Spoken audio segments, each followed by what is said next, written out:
நிச்சயம் இருக்க வேண்டும். என்ன நண்பா, நினைவிருக்கிறதா? குதிரை கிடைத்ததா? வண்ணமும் மாறியது போல் இருக்கிறது. வணங்குகிறேன் இளவரசே. உங்களுக்கு குதிரை கிடைத்ததா? அங்கு பாருங்கள் இளவரசே. அது உங்களுக்கு குதிரை போல் தெரிகிறதா? அது உங்களைப் போல் கழுதை சேனாதிபதி. நீங்கள் அயோத்திக்கு திரும்புங்கள். வீரர்களே, நாம் சீக்கிரம் குதிரையை தேட வேண்டும். முதலில் நம் தங்க தாமரையை கொண்டு வரலாம். அதன் பிறகு ஏதேனும் ஒரு கிராமத்தில் இதை மறைத்து விடலாம். இப்பொழுது சரிதான். இப்பொழுது நீ சாப்பிட்டு ஓய்வு எடுத்துக்கொள். வாருங்கள். சிறுவர்களே, ஓடுங்கள். உங்களைத்தான் நில்லுங்கள்.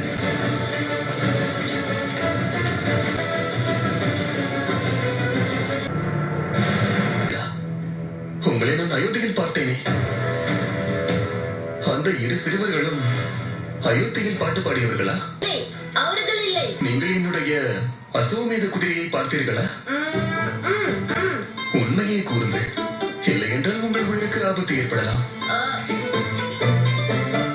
உண்மையா? உண்மை என்னவென்றால் நீங்களும் உங்கள் சேனையும் ஒரு பாலமுனிகுமாரனின் உயிரை பறிக்க மாட்டீர்கள். சிறுவர்களே, நில்லுங்கள்.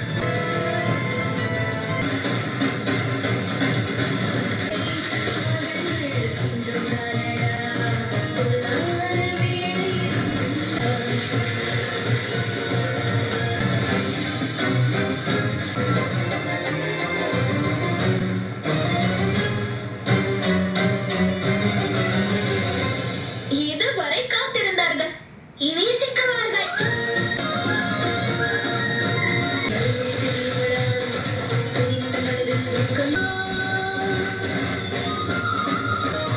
இனி அவர்கள் இங்கு சிக்குவார்கள். அதோடு நமக்கு நிறைய நேரம் கிடைக்கும்.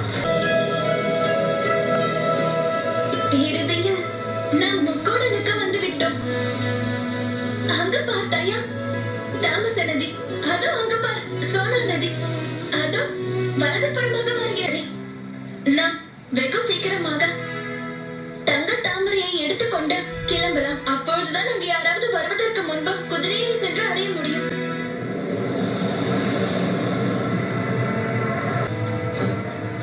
பிரபந்தாசுரா, பார், உன்னுடைய உயிர் நண்பன் என்னுடைய மகன் சந்திரபாகுவின் மரணத்திற்கு பழிவாங்கும் நேரம் வந்துவிட்டது.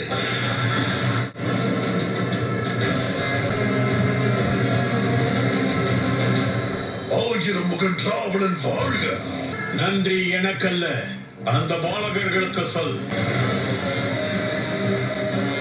நான் அந்த குதிரையை கொன்று அந்த ராமனின் அசுவமேத வேள்வியை தோல்வி அடைய செய்வேன்.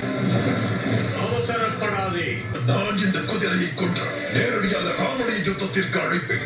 அவனை மட்டுமல்ல, அவனுடைய மொத்த குடும்பத்தையும் நான் அழித்து விடுவேன். உன் கோபக்கடலை சாந்தப்படுத்து.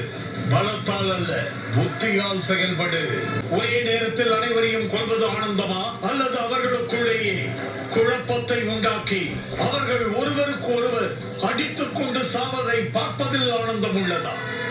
அதனால் என்னோடு சேர்ந்து இந்த குதிரையை ரகுகுல வம்சத்தின் அழிவிற்கு ஒரு கருவியாக்குவாய். ஆனால் மகாராஜா, ஆனால் என்ற சமாதானத்தை நான் எப்போதும் கேட்க தயாராக இல்லை.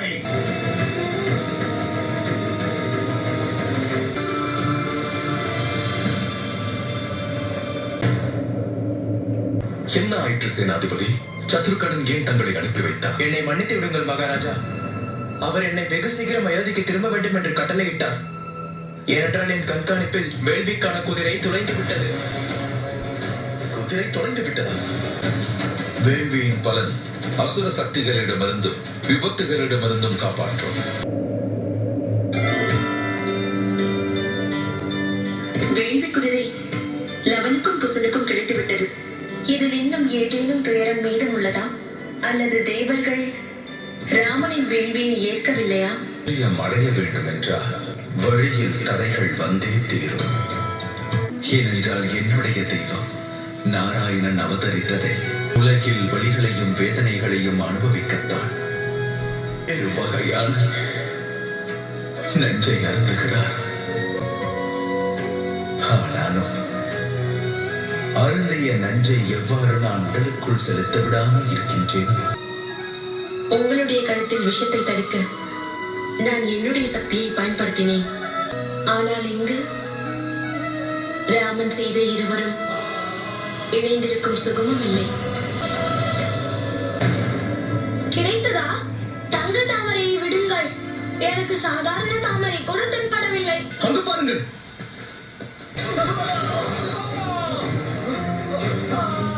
வீரர்களை காப்பாற்றியாக வேண்டாம்.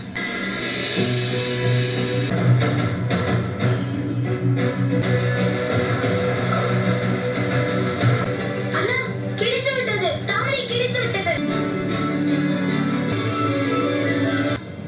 தாமரை தான், ஆனால் தங்க தாமரை அல்ல. என்னோடு முன்னேறி செல்லுங்கள். வழியில் ஏதேனும் சதி இருக்க வாய்ப்புள்ளது. நான்